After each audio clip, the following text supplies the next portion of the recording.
We're ready to go. You have an opening statement? Yes, sir. Well, again, good afternoon, everybody. Good to see everybody. But before I even get started, probably have to take a moment to congratulate all the great things that have been accomplished by the rest of the athletic department. I think you've all been watching. We've all been watching and supporting and cheering. But I'll start with track and field and their national championship in both men's and women's basketball, Sweet 16 appearances, and the men's Pac-12 tournament win, softball being number 3, soccer beating the number 1 team in the country, rattling off 5 straight matches, volleyball 16th, acro and tumbling number 1. I think softball starts their series with Oregon State today as well, as a number 3 team in the country. So huge congratulations to them. Always awesome to be able to support them and be a part of that, of this family. So that being said, also really fired up because we've had our first true off-season work in a long, long time. So it's been great to jump right into spring ball after having a full 6-7 weeks of the fourth quarter program, and felt that it showed up today in the way that we moved and the way that our bodies are looking, how much faster we look, the size, muscle mass, and we look more explosive. Now, I'm not saying we're ready to play a football game, but we certainly look like we have done our work this offseason. So that was certainly great to see. Player development's always going to be a huge component of what we do, but it's been a long time, been almost a year.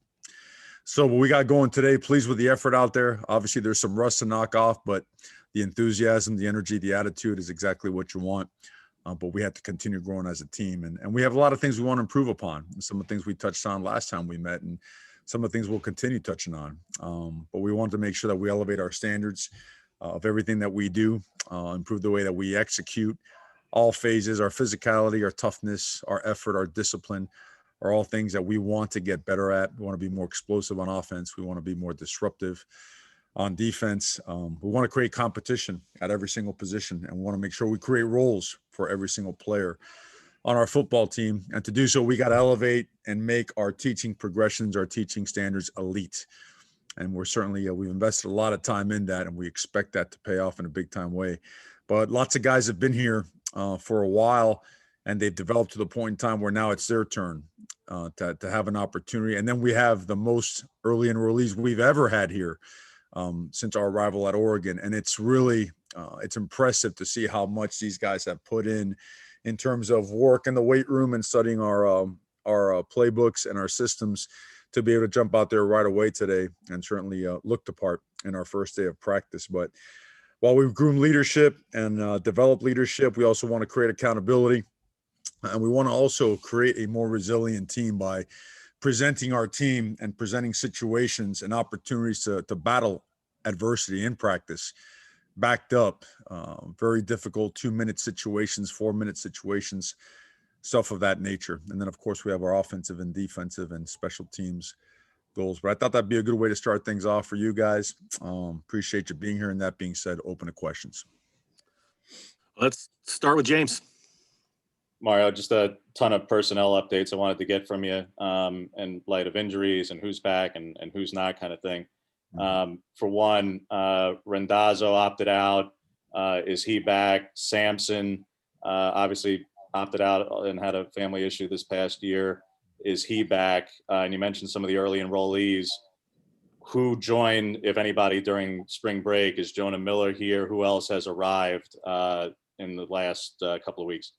Okay, so in terms of some of those guys, Sampson, there's 3 guys that are actually medically retired now. One of them is Chris Randazzo, the other one is Sampson, and the other one is Jonah Taunu, okay, as well. Okay, and these are things that obviously we haven't spoken for a while, but things that have transpired over the last couple of months or so. In terms of guys that were injured during the year, guys that missed time, significant time, were Spencer Webb, Patrick Herbert, Dante Manning, Adrian Jackson, and Jackson LeDuc. Those guys are all back full speed. Trey Benson is progressing very well. We expect him to be back in the summer. Jalen Smith is progressing. He also had a setback, so he might be a little bit longer, deeper into the summer. Cam McCormick, he is progressing well. We feel like, I know it's been a long road for him, but he's battled really tough, and we're very optimistic. Salah hurt himself in the USC game. He's also progressing. We feel he's going to be he's going to be well by the time the summer rolls around, but he will miss spring ball. Jalen Jeffers is really close, but we may prevent him from having any real physical work this spring, just from a precautionary standpoint. But he looks good, and he's doing everything except the heavy contact stuff that we're about to do. Justin Flo progressed very well, and we expect him to be full go in 2 weeks. He's been participating in a limited manner. We mentioned Jackson LeDuc. He's done well. The new injury that we had during team workouts was Sean Dollars. He had a pretty significant leg injury, and he'll be out for the summer. We expect him back during the season at some point. And the only other one would have been CJ then with the thumb.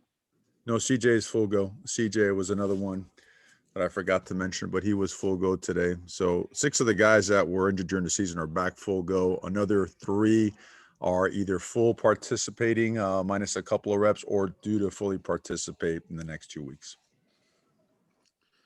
AJ Jacobson. Coach, obviously quarterback's going to be huge coming up this next year, and you're going to be starting a new quarterback for the season. How do you anticipate distributing snaps this spring amongst all the candidates in terms of snaps with the 1s and 2s, and how do you view that unit progressing during the spring camp? Oh, we're excited about that group. There's a lot of talent in that room, and we're, way before we enter spring. In fact, right after the season, we always meet with our position groups and let them know what spring is going to look like, what the sets, the racks, the reps look like, so that there is no confusion. There is no miscommunication.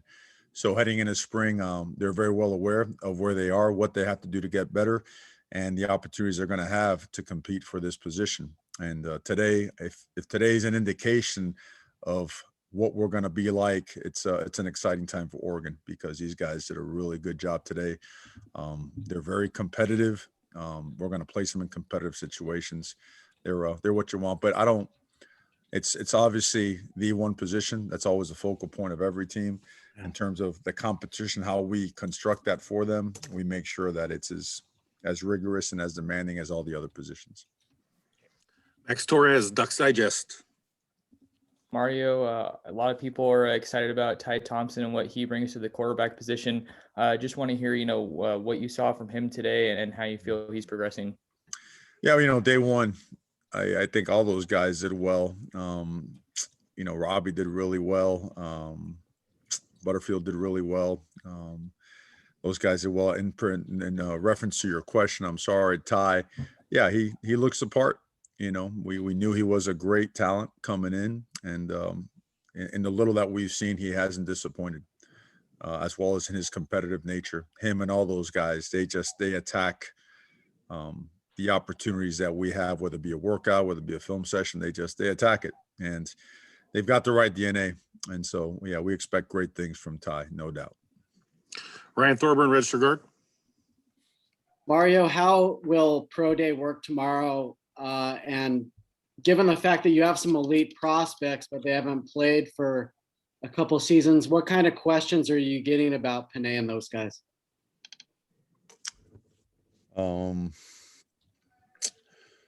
Nothing but great questions, really.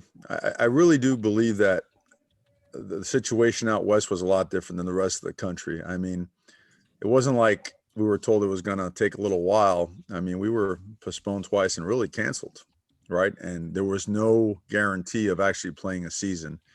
And that's when the opt-outs took place. I don't think anyone should judge that. Those guys were tremendous competitors.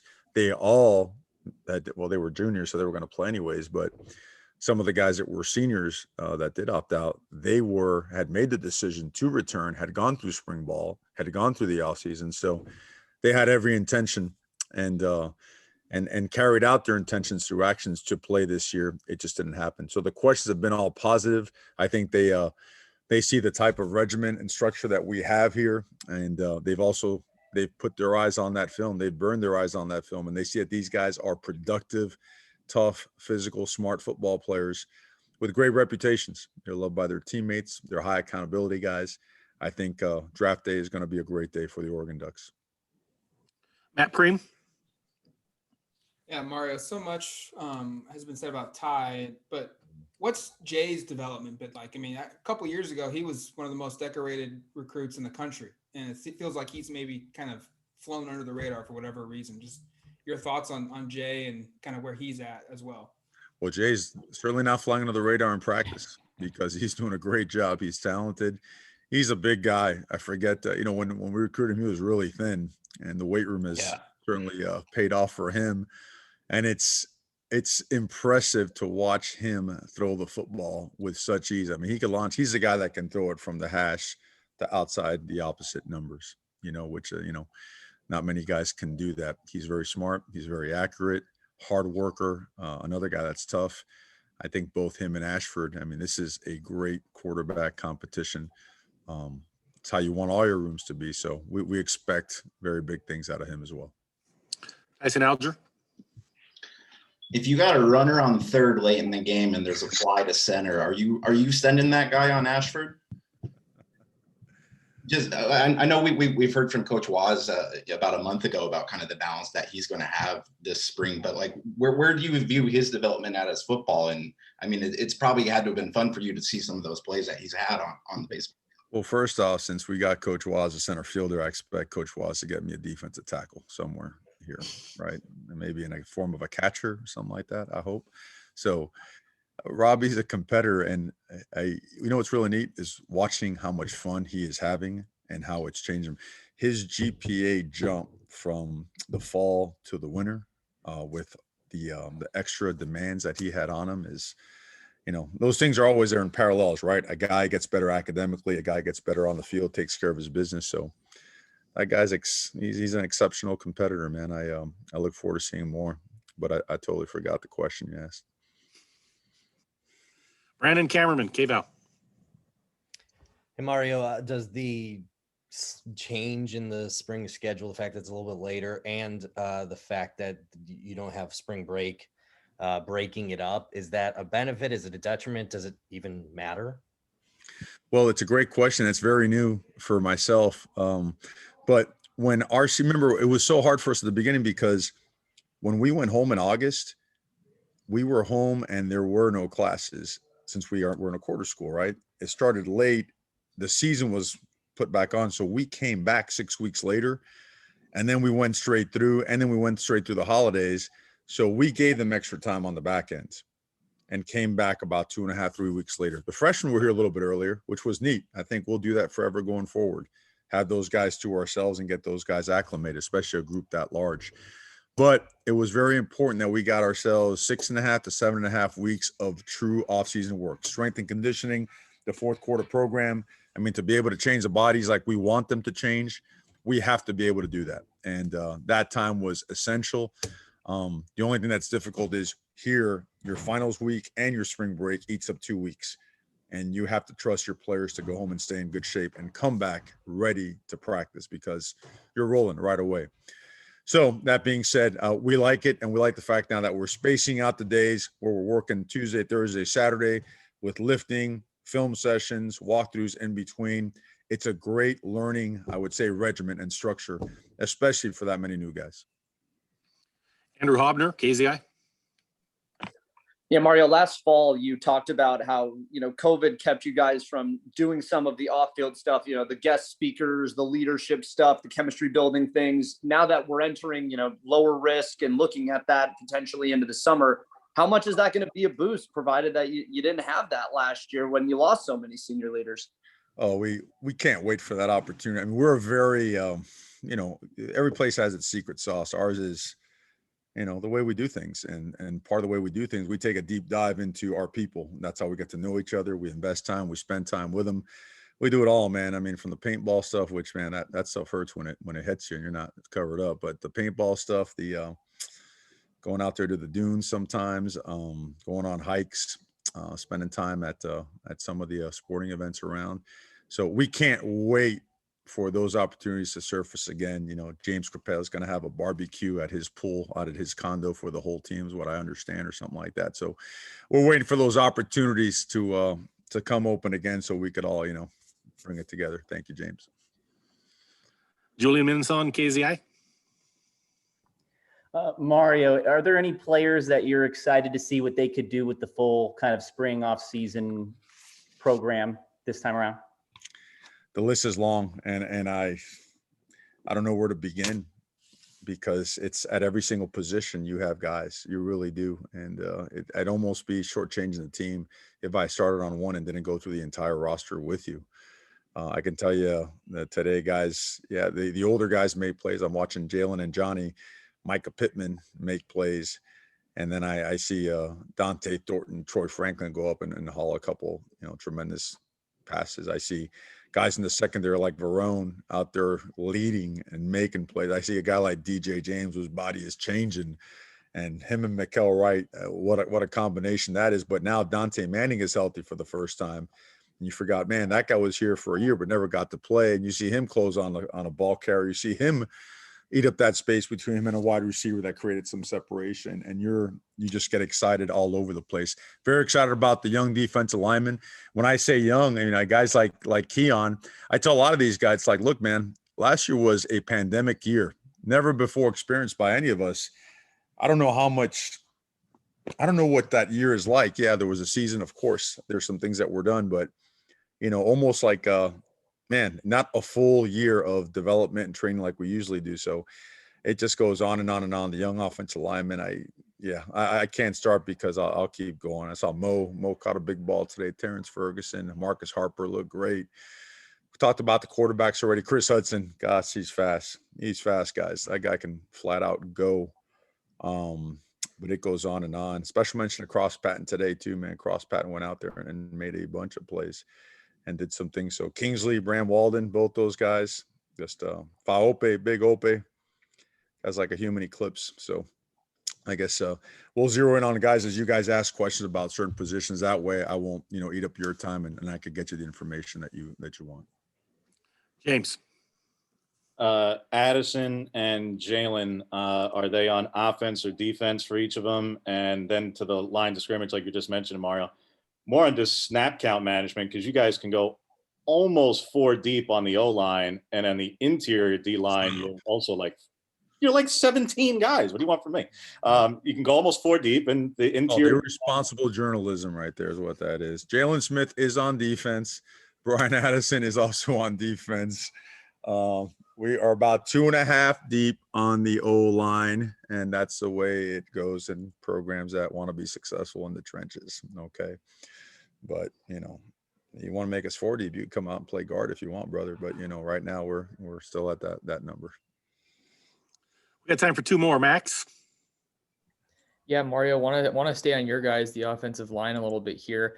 How big is it for them, you think, to have a full, albeit shortened season under their belt, and what do they need to do to take the next step? Yeah, man, I don't think I've ever talked enough about a couple guys really proud of George Moore. George didn't play much high school football before he got to junior college. And when he got here, I mean, that's a baptism of fire now, because you went into a regimen and a structure where some real seasoned upperclassmen that hold themselves to high standards. And George he just kept at it, and he allowed us to push him. George has really become a good football player, and him and Ryan and Salah, I know he's injured right now, but Alex Forsyth has become such a great leader. TJ Bass has become a really good physical, dependable player who's got a really big future. And then Stephen Jones now at 340 pounds, he's a very large man. He's really at the 6'7" mark. He is that big, and you lose sight about how massive he is because you just see him every single day. He's trimmed himself down to 340 pounds, and he looks special in his movements, special in the way that he's approaching his business. He just lets us do a bunch of things schematically. But there's so many guys talk about Logan Sagapulo. He looks so much power. That's a 700-pound squatter. Naturally, that just has been doing that his entire life, training like a power lifter, and translating that over to football. Jonathan Dennis is a guy that really pops. Dawson Jaramillo. It's now time for Dawson Jaramillo to be in that mix as well, because he has placed himself in that position by hard work and changing his body. 302 pounds right now, and moving fast and playing low, opening up his hips. We mentioned the young guys. I could go on and on about those guys, and then some of those guys that have walked on. Kai Arneson. I mean, all those guys have done a really good job. Last question, Ryan Thorburn. Mario, there was kind of a small window, but between when you hired Andy and started spring that year. Obviously it worked out well, but it seems like Tim has some more time to get on the same page with everyone. What are you seeing from the defense? How does it look so far? I think everyone will tell you right away without hesitation how fired up they are about Coach DeRuiter. We're a very rigorous screening process, and we wanted a guy that can really put it all together and that has had experience at a really high level and can help us improve. That's what we do every time, right? We try to get better no matter what position. And he's been outstanding, and day one really shows his level of experience in terms of teaching progression and marrying up terminology to eliminate confusion and create a very I would say much easier way to learn to communicate. And when you match that up with a guy like Marcel Yates, who's been around and has coached a lot of football at a lot of good places, I think our players, you'll see, because I'm sure you'll spend time talking to them, how much they love, the things that we are moving to and helping them understand it better, helping them be in better positions to make plays, and just overall just help our team get better. Thank you, Coach. Appreciate your time. Okay, guys, thank you very much. Okay, appreciate it. See you guys in a few days. Thanks, Mario.